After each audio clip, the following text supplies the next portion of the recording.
Upon completion of the 9 realms and the creation of man, Honir and Lothar go off to pursue their own adventures. But Odin, he wants to explore Midgard further. He creates Geri and Freki as companions to explore the realm. Honir goes off and spearheads the race of Vanir. Lothar goes off and spearheads the race of Alfar. All is well, or so it would seem. The Aesir are enjoying their creation and are quite proud of themselves. The Vanir grow and are very nature-based gods. They simply go with the flow of nature itself.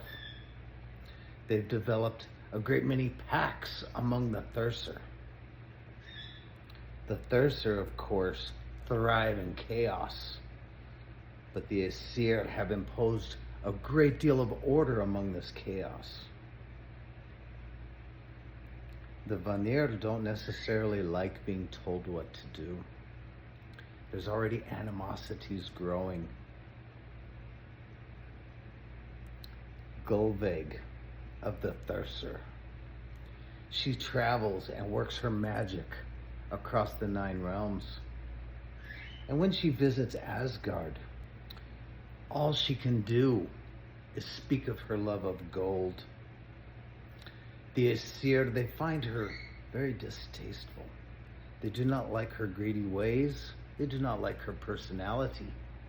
And the Aesir come to the conclusion the 9 realms will be better off without her. They spear her and throw her to the flames in the Great Hall and burn her to ashes. All that remains is a half-charred heart. Loki sneaks the heart away and consumes it. And emerging from the flames steps Gulveig. 3 times they burn her. 3 times only half a heart is left. And 3 times Loki sneaks the heart away and consumes it.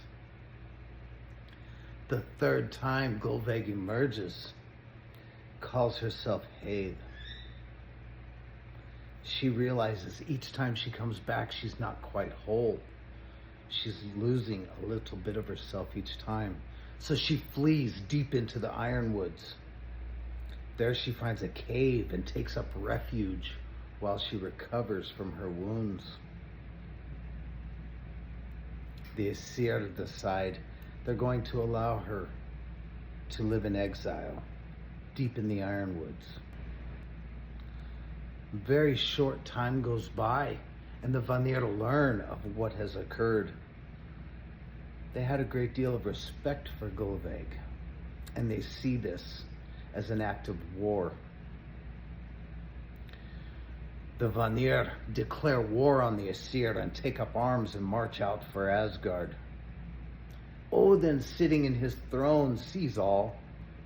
He sees them coming. He calls together the Asgardians. They take up arms and decide to not wait for the war to be brought to them. They will march out and meet them on the battlefield. A mighty battle is fought, both sides gaining ground only to lose it. They quickly decide there can be no victor. No one can win this war. It is simply damaging everything in its path. They declare a truce.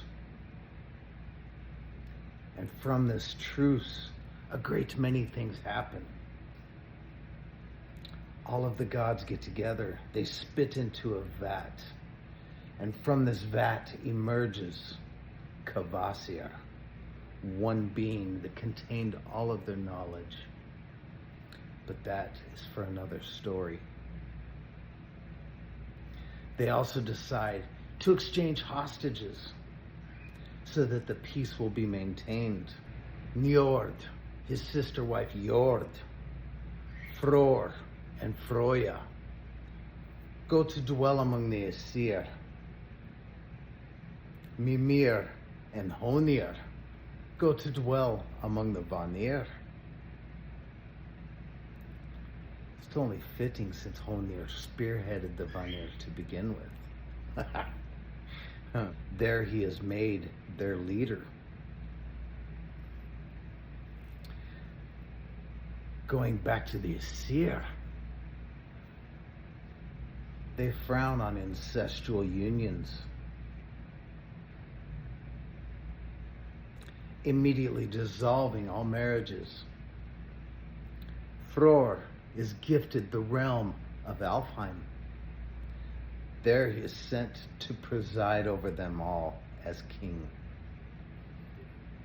Froya marries Odr.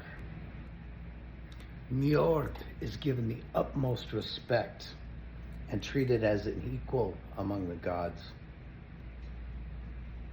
And Jord becomes known as Frigg and marries the Allfather Odin himself. Stay tuned for the next episode of how the stories should be told.